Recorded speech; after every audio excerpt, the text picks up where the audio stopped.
Donc bonjour à tous, aujourd'hui on va attaquer le TD7 sur une machine d'essai de traction-torsion.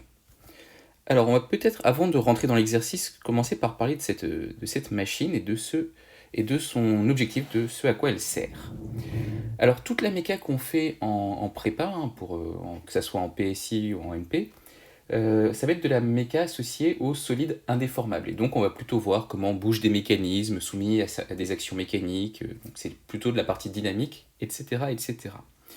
Dans la suite de vos études, si vous continuez à faire un peu de mécanique, une grosse partie du boulot, ça sera plutôt d'étudier le comportement de solides déformables. Et donc pour étudier le comportement de ces solides, il va falloir les caractériser par des expériences. Et donc l'idée, c'est qu'on a inventé tout un paquet de machines d'essai qui vont nous permettre de tirer sur des pièces de différentes façons pour les soumettre à différents types d'actions mécaniques et voir comment elles se comportent, comment elles se déforment, quand est-ce qu'elles cassent, etc., etc. Alors la machine un peu de base, c'est la machine de traction. Alors comment ça marche? Donc dans une machine de traction, dans l'idée, il y a deux classes d'équivalence. Alors, excusez-moi, avant de parler des deux classes d'équivalence, il y a l'échantillon qu'on va tester, qu'on appelle dans le jargon une éprouvette. Donc c'est une pièce dans un matériau qui nous intéresse, qu'on va venir placer au milieu. Voilà. Donc je l'ai colorié en orange. Et à partir de là, on va avoir donc globalement deux classes d'équivalence, tout ce que je laisse en couleur blanc-gris là, et la classe d'équivalence que je colorie en vert, voilà, qui vient jusqu'ici. Alors, on va dire qu'à ce niveau-là, là et là, on a des liaisons pivot-glissants d'axes à chaque fois des droites verticales. Et donc, je vous laisse vous convaincre que la liaison équivalente entre ma classe d'équivalence verte et tout le reste, ça va être une liaison glissière de direction vers le haut. Donc tout ça pour dire que ma pièce verte, elle va pouvoir translater vers le haut ou vers le bas. Et donc on va tirer ou on va écraser la pièce orange. On va tirer ou écraser notre éprouvette. Quand on va tirer l'éprouvette, on va la mettre en traction. Et quand on va venir écraser l'éprouvette, on va la mettre en compression. Donc ça, c'est une machine de traction. Mais là, dans le sujet, on nous parle d'une machine de traction-torsion. Ça veut dire quoi? Ça veut dire que là, en pratique, il y a une classe d'équivalence en plus, que je vais représenter en bleu, à ce niveau-là. Et entre la pièce verte et la pièce bleue, je vais avoir une pivot d'axe, l'axe que je représente en gris. Donc la pièce bleue va pouvoir tourner par rapport à la pièce verte. Donc ça veut dire quoi? Que ce qui va se passer, alors je vous rappelle que ma pièce blanche en bas, elle ne bouge pas, mais ça va mettre en torsion, ça va tordre ma pièce orange. Et donc, en tordant ou en tirant sur ma pièce orange, je vais pouvoir voir des effets différents au niveau de la caractérisation des matériaux. C'est clairement pas du tout à votre programme, mais ça importe. Voilà, c'est juste pour comprendre que en traction, on va récupérer certains paramètres élastiques de notre matériau, et en torsion, on va en récupérer d'autres. Donc, avec ces deux essais de base, on peut avoir un modèle élastique linéaire de notre matériau. Et donc, après, connaissant la structure de notre pièce, on va pouvoir avoir un modèle potentiellement linéaire, élastique de notre pièce. Donc, tout ça pour dire que les machines de traction, c'est très courant, et les machines de traction-torsion, c'est quand même relativement courant dans la plupart des labos qui font un minimum de méca. Alors, labo de mécaniciens ou même de physiciens. Ok. Donc là, l'objectif... Alors, comment est-ce qu'on génère ces mouvements, que ce soit les mouvements de translation, le mouvement donc pour la traction, ou le mouvement de rotation pour la torsion? On a des actionneurs. Alors, de façon générique, sur les machines, ces actionneurs peuvent être électriques ou hydrauliques. Et pour simplifier un peu les choses, on va dire qu'en général, on mettra des actionneurs hydrauliques quand on a besoin d'efforts importants, et des actionneurs électriques plutôt quand on a des besoins dynamiques. Juste pour vous donner des exemples, dans le labo où je faisais ma thèse, la plus grosse machine de traction de mémoire, c'était une 1500 kN. Alors, je ne sais pas si vous vous rendez compte, mais si on dit à la louche qu'une voiture, ça fait une tonne, c'était l'effort donc exercé par 150 voitures accrochées les unes aux autres, qui seraient en... Voilà, donc vous imaginez 150 voitures suspendues à un câble. L'action mécanique des voitures sur le câble, ça serait 150 kN. 1500 kN. Bon, donc ça permet de tirer quand même de façon assez conséquente. Et là, bien sûr, on a des actionneurs hydrauliques. Et à l'inverse, on avait des machines beaucoup plus légère, enfin beaucoup plus, avec des capacités bien moindres d'un point de vue action mécanique, de l'ordre de quelques kilonewtons, mais qui permettait de faire des sollicitations, on va dire, de traction-compression. Donc on tire sur la pièce, puis on la comprime, puis on tire sur la pièce, puis on la comprime. Donc on va dire qu'on va avoir un profil qui ressemble à ça, avec des fréquences qui étaient de l'ordre de quelques centaines de hertz. Donc là, pour avoir une commande très rapide, c'est plutôt intéressant d'avoir des actionneurs électriques. Voilà, donc en fonction de ce qu'on voudra faire, on va privilégier des actionneurs électriques ou mécaniques, ou hydrauliques, pardon. Et là, en l'occurrence, dans ce sujet, on a des actionneurs hydrauliques. Et donc l'objectif du sujet, c'est de vérifier les choix faits, donc, enfin les performances annoncées par le constructeur. Voilà, donc notre constructeur, il nous dit que notre machine, elle peut fournir un effort maximal de 100 kN, c'est pas mal, un couple de torsion maximale de 1,2 kN/m, et le tout avec une pression maximale dans les chambres de nos vérins de 220 bars. Donc on va essayer de vérifier si les données de ce tableau sont cohérentes. Alors du coup, l'étude va être décomposée en deux parties. La première partie, on va s'intéresser au vérin linéaire, donc il va nous permettre de gérer la traction-compression. Et dans la deuxième partie, on va s'intéresser à ce qu'on appelle un vérin rotatif, qui va nous permettre de générer un moment suivant l'axe Z0, là, avec le paramétrage, donc pour la torsion. Alors on va commencer du coup par le vérin linéaire. Donc, alors on nous dit que le vérin linéaire permettant de piloter les essais en traction-compression est schématisé par la figure ci-dessous. Ok, alors c'est intéressant de remarquer premièrement que c'est une pièce de révolution. Donc ça veut dire qu'on va avoir un axe de symétrie. Petite remarque. Donc son corps est fixé à la table 0, très bien, donc ça veut dire juste, j'en profite sur le schéma, que la pièce 0 c'est notre bâti, et la tige 2, et la tête d'amarrage est directement montée au bout de la tige 2. Donc la tête d'amarrage, c'est ce qui va nous servir à accrocher notre éprouvette. Donc pour résumer, la pièce 2, si je reprends les couleurs que j'avais mis tout à l'heure, ça correspond à ma pièce verte qui est en translation verticale par rapport au bâti. Ok. Donc 2. Alors, c'est un vérin hydraulique, double effet, à tige traversante. Ok, alors là, on va peut-être parler un tout petit peu de vocabulaire. Donc, vérin hydraulique, ça, on a déjà croisé. Vérin hydraulique, c'est un actionneur qui convertit de l'énergie hydraulique en énergie mécanique. Et là, vu que c'est un vérin linéaire, ça va être de l'énergie mécanique de translation. Alors, on va commencer par le tige traversante et après on parlera du double effet. Alors, pourquoi est-ce qu'on parle de tige traversante? C'est tout bête. C'est que la tige de notre vérin, elle va dépasser de chaque côté. Voilà, la tige du vérin, elle sort de notre corps du vérin en haut et en bas. Si on reprend ce qu'on avait fait dans le TD, enfin dans le TD court, on va dire, de la dernière fois, je vais avoir l'image, voilà. Ici, on avait une tige qui n'était pas, comment je l'ai dit dans le vocabulaire, juste que je réponds. Voilà, là on a une tige qui n'est pas traversante, puisque la tige, elle ne sort que d'un côté de mon vérin, elle sort que de ce côté. De l'autre côté, à ce niveau-là, la tige ne sort pas. Donc c'est une architecture un tout petit peu différente au niveau du vérin. Alors ensuite, on nous dit que c'est un vérin double effet. Alors ça veut dire quoi? Ça veut dire que on va pouvoir gérer la pression dans les deux chambres. On va pouvoir gérer ce qu'on met comme pression dans la chambre qui est en haut, que je vais colorier, on va dire, en orange. Voilà, donc dans la chambre qui est en haut, on va pouvoir mettre une certaine pression, et dans la chambre qui est en bas, on pourra mettre une autre pression. Et donc ça veut dire qu'on va pouvoir piloter dans un sens ou dans l'autre notre vérin. Intuitivement, on va le démontrer après, mais intuitivement, si pH est plus grand que PB, notre vérin il va avoir tendance à vouloir se déplacer vers le bas, et si PB est plus grand que pH, notre vérin il va avoir tendance à se déplacer vers le haut. Donc ça, c'est un vérin double effet. Un vérin simple effet, ça veut dire quoi? Ça veut dire qu'en pratique, on gère la pression que dans la chambre, par exemple, en orange.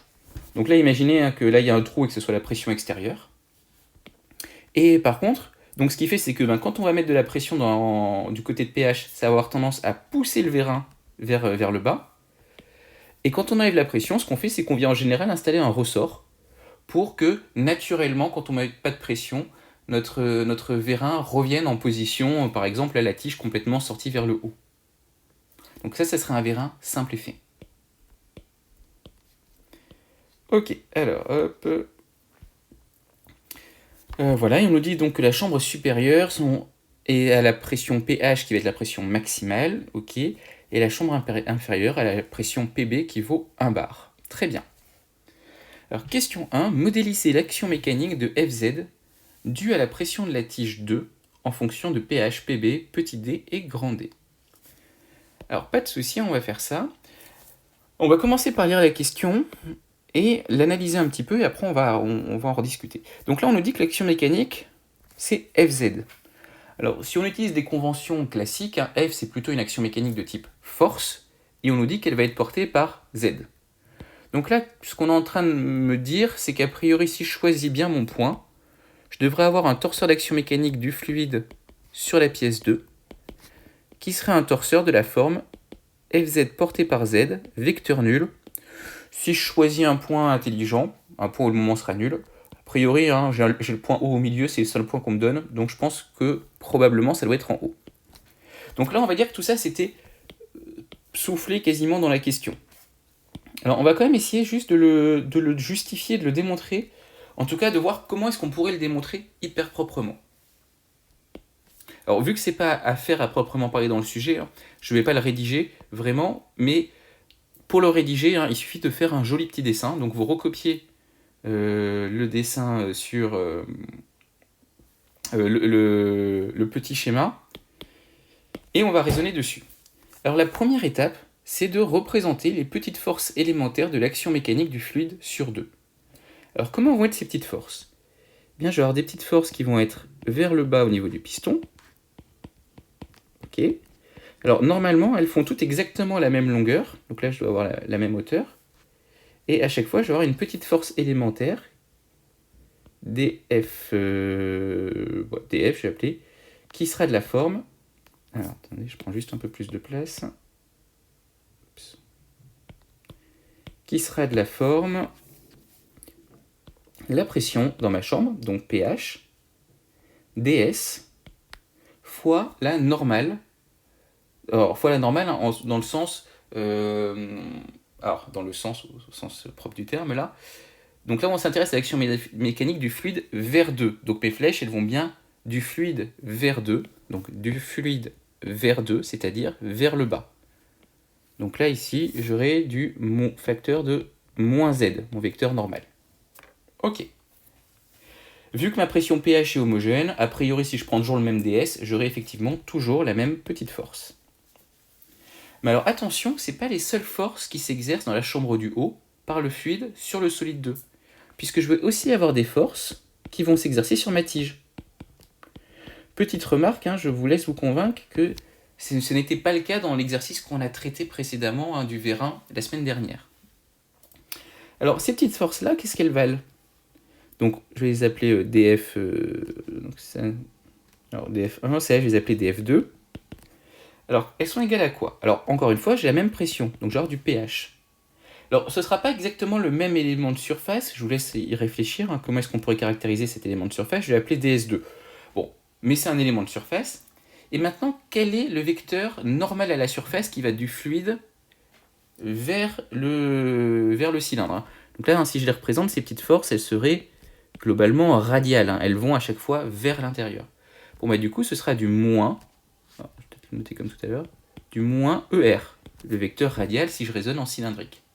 Encore une fois, c'est naturellement, vu la géométrie, qu'on va plutôt utiliser un paramétrage cylindrique. Ok, donc première étape à faire, hein, c'est bien penser à représenter vos différentes petites forces. Donc là, je l'ai fait pour la chambre du haut, et on a du coup exactement la même chose pour la chambre du bas. Alors attention, petite remarque, hein, a priori, mes flèches ne font pas la même taille, puisque ça va dépendre de mes pressions pH et Pb. Donc, en fonction de pH et Pb, j'aurai des flèches de taille différentes. Mais en tout cas, la logique va être la même. Donc je vais raisonner que du côté rouge, hein, et on pourrait faire exactement le même raisonnement pour mes flèches en orange. Alors, qu'est-ce que vous pensez de cette petite force que je vais appeler df1 et de la force en dessous que je vais appeler df2 ? Ah non, j'avais déjà du f1 et du f2. df2a et df2b. Eh bien, si j'ai bien choisi ces deux petites forces, elles sont pile poil l'une en face de l'autre, donc elles vont avoir la même droite support. Et ça veut dire quoi? Ça veut dire que, en termes de résultantes, elles vont se compenser, hein, vu que j'ai la même pression, j'ai le même ds, et d'un côté, si le moins ER à ce niveau-là, et le moins ER à ce niveau-là, c'est deux vecteurs de sens opposés. Donc tout ça pour dire qu'en résultante, ces deux petites forces vont se compenser. Et vu que ma droite support c'est la même, si par exemple je calcule le moment en un point, le point central à ce niveau-là, pourquoi pas, je vous laisse vous convaincre que aucune de ces deux petites forces ne génère de moment.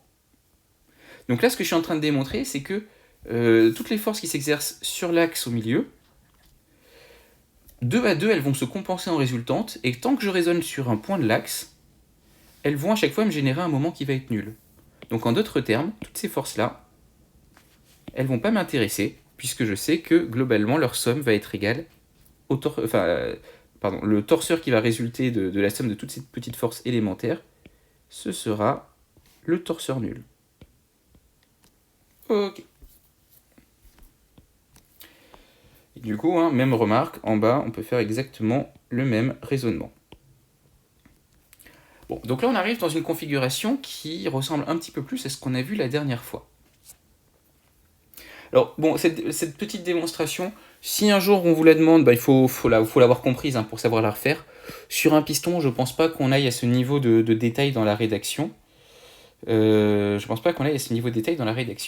Alors juste petit rappel de ce qu'on a fait la dernière fois, on l'a démontré proprement. Mais ce qu'on a vu, c'est que si on avait une pression homogène dans une chambre qui appuyait donc sur une surface, ce qui se passait à ce moment-là, c'est qu'on pouvait mettre en évidence que si on se plaçait au centre de cette surface, alors au centre au sens barycentre, barycentre de la surface, comme un calcul de centre de gravité, bon, pour un disque c'est au centre, on pouvait mettre en évidence qu'on avait un torseur qui était un glisseur avec un moment nul si je raisonne donc sur un point de l'axe de rotation, et une résultante qui valait la pression fois la surface sur laquelle s'appliquait mon fluide. Donc la surface en l'occurrence du disque dans ce cas-là. Ok, donc on va partir de ce résultat que je vous ai dit être un résultat de cours, et on va essayer à partir de là de trouver l'expression de Fz.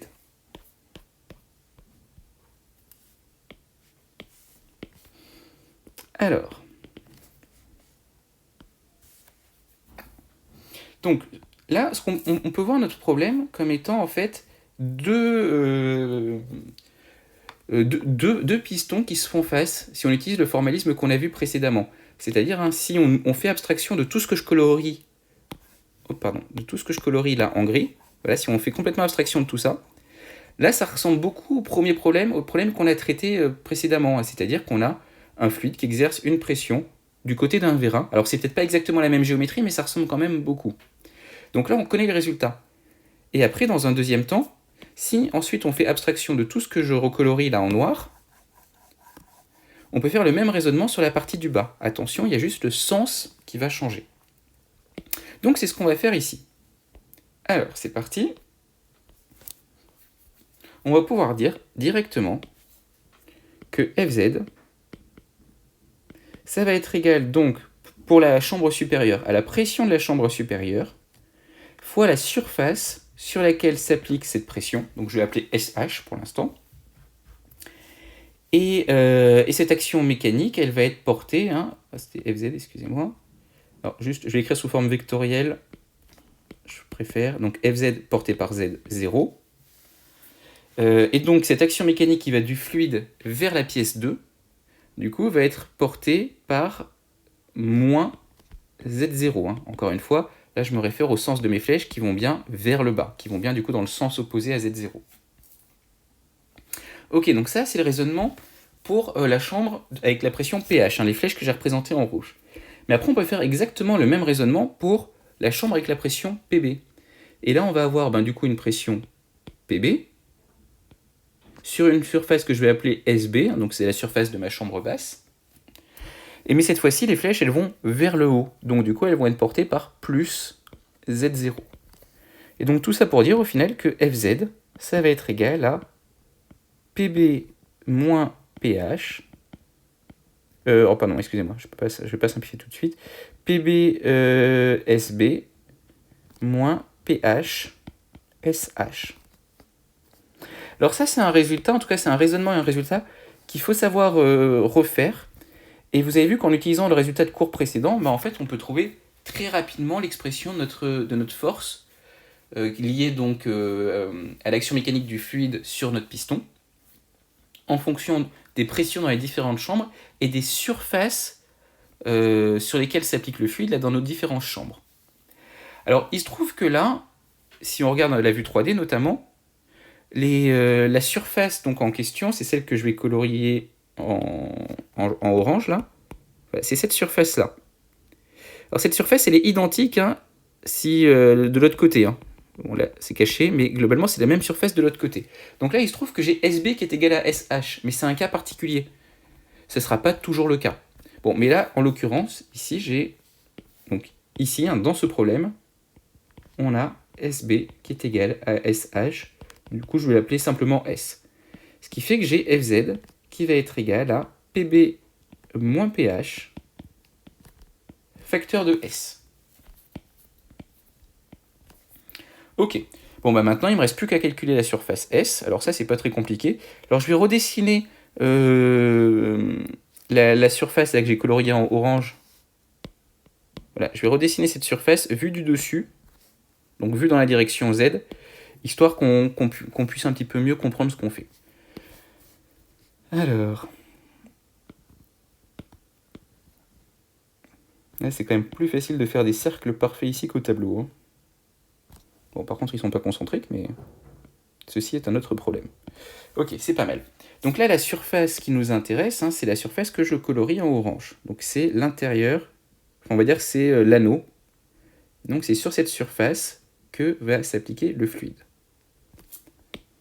Alors d'après le paramétrage du problème, qu'est-ce qu'on nous dit? On nous dit que là, on a une longueur entre là et là qui vaut grand D. Et on a un diamètre à l'intérieur qui vaut petit d.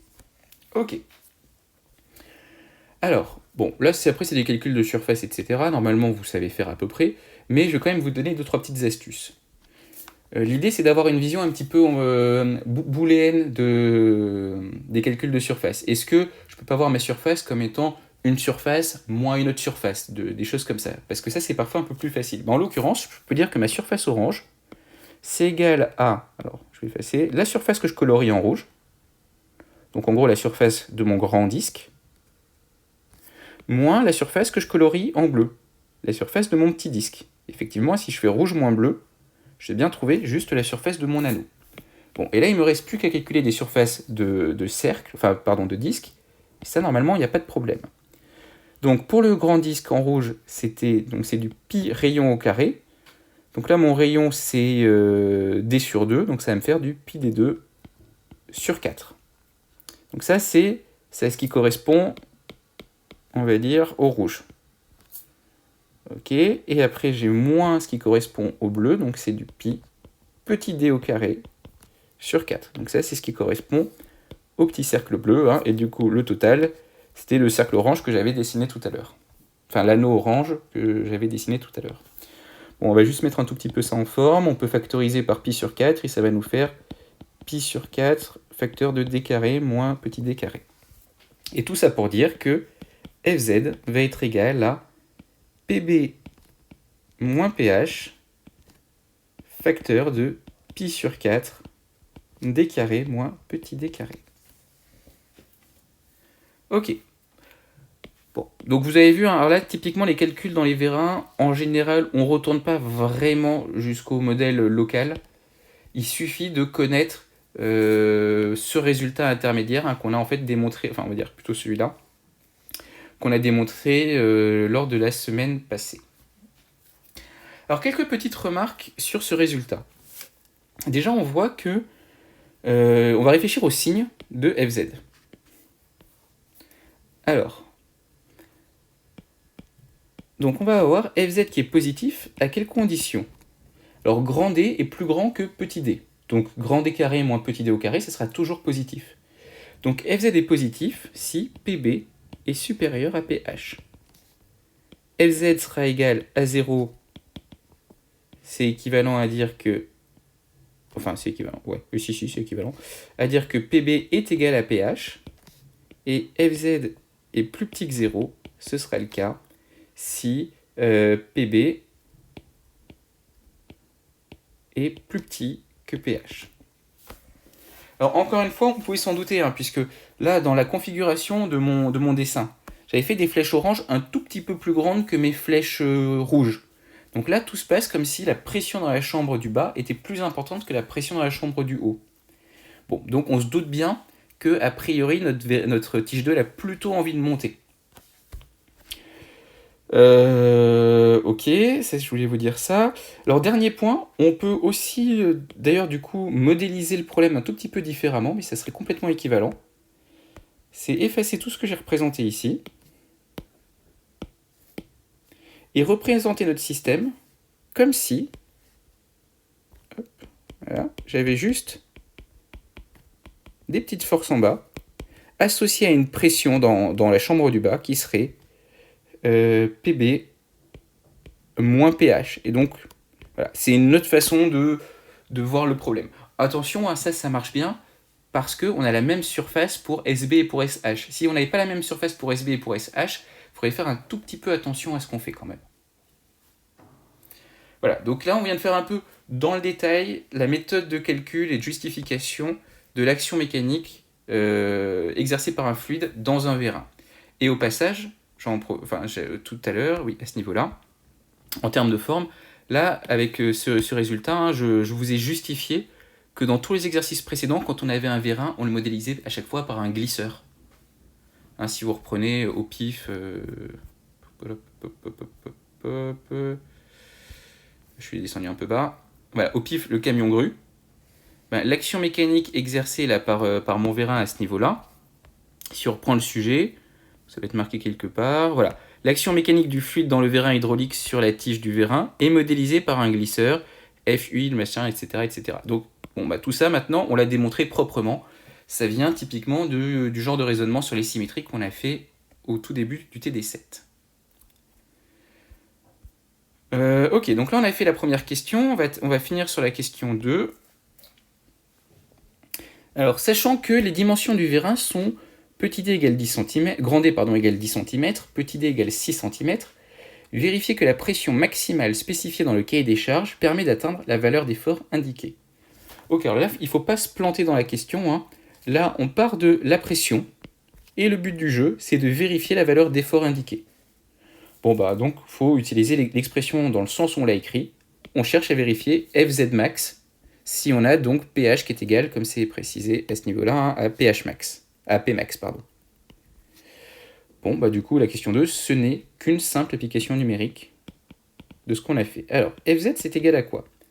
Alors, on va juste écrire l'application numérique hein, pour faire un petit point sur les unités.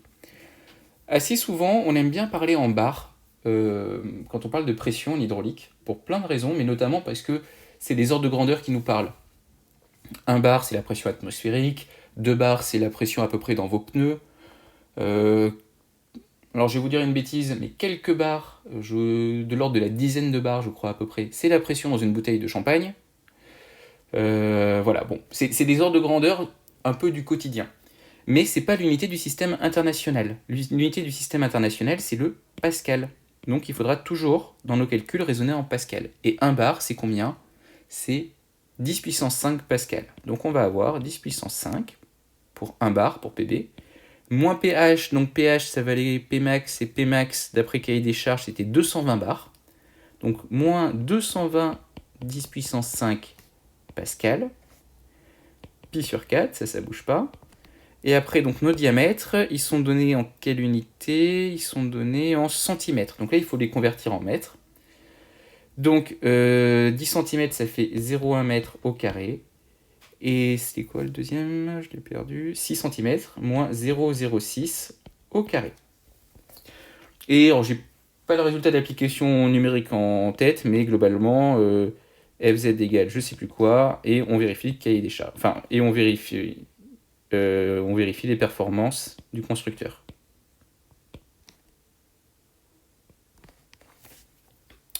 Ok, donc pour les questions 1 et 2, c'est bon. Alors, on va séparer la vidéo en deux, hein. Je voulais vraiment bien insister sur ce premier exemple parce que ça arrive quand même très souvent dans les sujets qu'on cherche à la fin à remonter à une pression une fois qu'on connaît l'effort dans un vérin. Voilà, donc il faut être assez à l'aise sur ces calculs avec des géométries potentiellement variées de vérins. Vous pouvez, hein, juste pour essayer de vous entraîner, à réfléchir quel aurait été le résultat si, au lieu d'avoir en fait le même diamètre sur nos deux tiges, on avait eu par exemple en haut un diamètre plus important. Voilà, donc là imaginez hein, que... Excusez-moi, je vais essayer de faire quand même quelque chose de droit. Ok, qu'on ait eu en fait en haut donc une pièce. Donc tout ça, hein, c'est la même pièce. Hein. Hop, voilà, magnifique. Très beau coloriage. Et avec du coup un diamètre à ce niveau-là qui serait égal à D2. Voilà. Mon diamètre maintenant c'est D2 en haut et c'est toujours petit d en bas. Donc vous pouvez essayer de réfléchir à qu'est-ce que ça change en termes de... qu'est-ce que ça change en termes d'effort. Alors, vous savez quoi, on va même y réfléchir ensemble. Soit on va faire question 1'. Donc c'est la question où je suppose qu'en haut j'ai D2. Donc je repars d'où? Eh bien je vais simplement repartir de cette expression, qui reste vraie. Mais il faut juste l'adapter. Alors, Fz égale. C'est parti. Donc pression en B fois la surface B. Alors la surface B, hein, elle n'a pas changé. Donc la surface B, ça correspond à mon S précédent. Moins PH fois SH. Ok. Donc il ne me reste plus qu'à calculer SH. Alors je vous laisse vous convaincre que c'est exactement la même géométrie que la surface. Hein, ça va être aussi un anneau. La différence, c'est qu'au lieu d'avoir petit d, je vais avoir D2. Donc du coup, je vais avoir SH qui va être égal à pi sur 4 facteur de d au carré moins d2 au carré. Et au passage, je peux le rappeler, et S qui va être égal à pi sur 4 facteur de d au carré moins petit d au carré.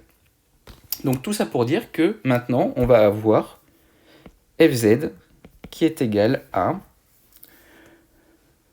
donc, Pb facteur de Sb, Sb c'était S, donc c'est pi sur 4 facteur de d au carré moins petit d2 au carré. Ok, moins pH facteur de pi sur 4 fois, enfin SH, donc pi sur 4 d au carré moins d2 au carré. Voilà, alors on peut un petit peu encore simplifier 2-3 bricoles. On peut mettre ça sous la forme... Déjà, je peux mettre sans trop mouiller du pi sur 4 en facteur. Bon, on va peut-être juste le laisser comme ça. Allez, pi sur 4 facteur de Pb moins pH. Ouais, si je commence à faire du calcul, en général, c'est là que ça va se gâter. Pb moins pH D. Ok. Et ensuite, on va avoir du moins Pb D2 moins pH D2 au carré. Bon, est-ce que c'est plus simple, est-ce que c'est moins simple? J'en sais rien, c'est pas forcément évident. Bon, c'est là. En tout cas, après, faut voir en fonction de ce qu'on nous demande. Hein. Bon, mais typiquement, ce résultat, là, j'en suis sûr. Donc voilà, là on vient de le faire pour un diamètre différent, mais on pourrait raisonner du coup avec qu'est-ce qui se passe si pour une raison X ou Y, même si c'est pas forcément évident à construire en pratique, le diamètre extérieur est pas le même en haut et en bas. Enfin bon, après on peut construire un peu ce qu'on veut comme géométrie. Si vous avez compris cette expression, et surtout les signes, hein, pourquoi ici j'ai un plus et pourquoi ici j'ai un moins, a priori c'est bon, vous êtes tranquille sur les calculs, les liens entre pression dans les chambres des vérins et effort exercé par le fluide sur la tige du vérin. Petite remarque en passant, et après on va s'arrêter là, comme ça on aura fait vraiment le tour de la question sur le vérin. Là on s'est intéressé à l'action mécanique du fluide sur 2, mais j'aurais pu m'intéresser à l'action mécanique du fluide sur 1. Alors, deux façons de voir le problème. Alors si, donc question 1.3, hein, on s'arrête pas. 1 seconde. Donc maintenant, si on cherche le torseur d'action mécanique du fluide sur ma pièce 0, pourquoi pas? Comment est-ce qu'on peut faire ça? Alors, il y a deux façons de faire. Il y a une façon qui est assez évidente. C'est, dans l'idée, hein, c'est d'isoler le fluide. Si j'isole mon fluide, alors, encore une fois, hein, c'est un peu conceptuel. Le fluide n'étant pas un solide, on ne va pas pouvoir écrire grand-chose par rapport à notre théorème qu'on connaît.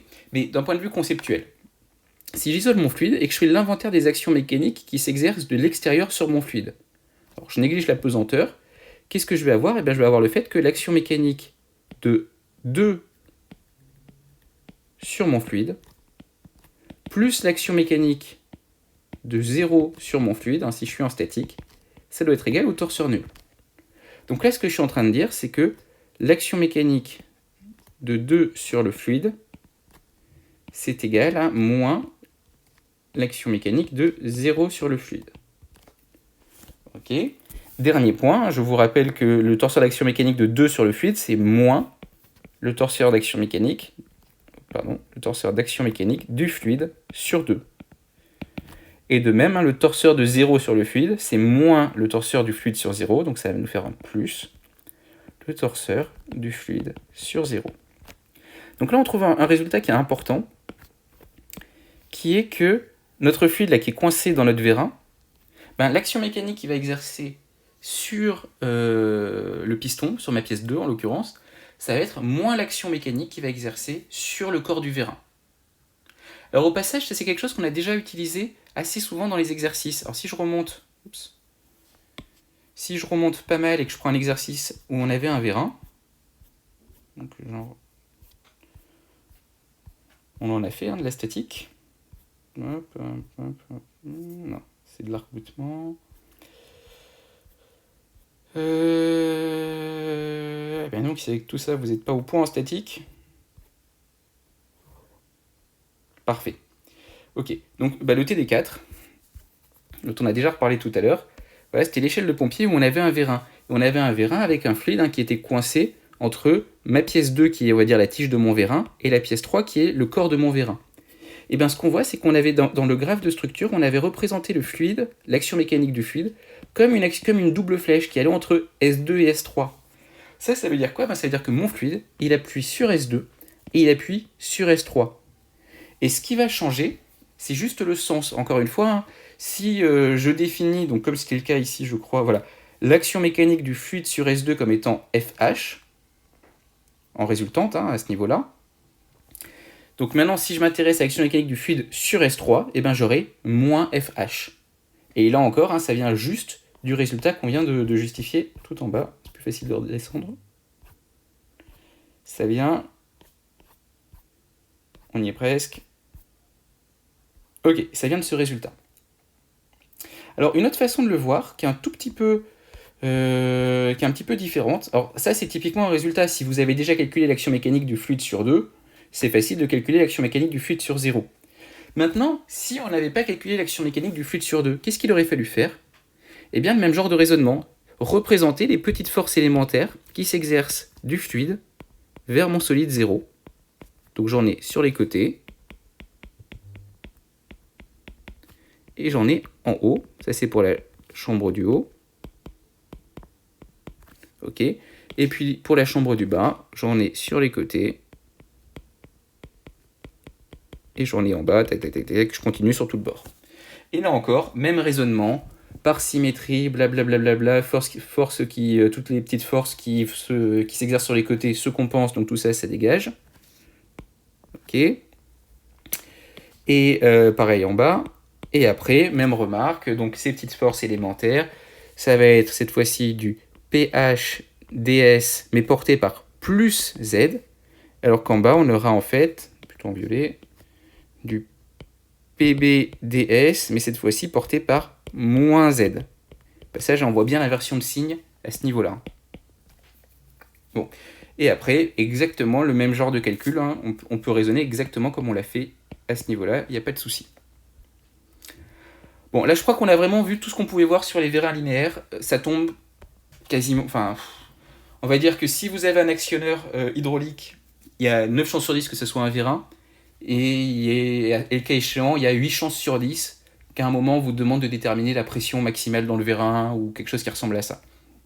Donc c'est des choses qui tombent très souvent quand même dans les sujets de DS et de concours.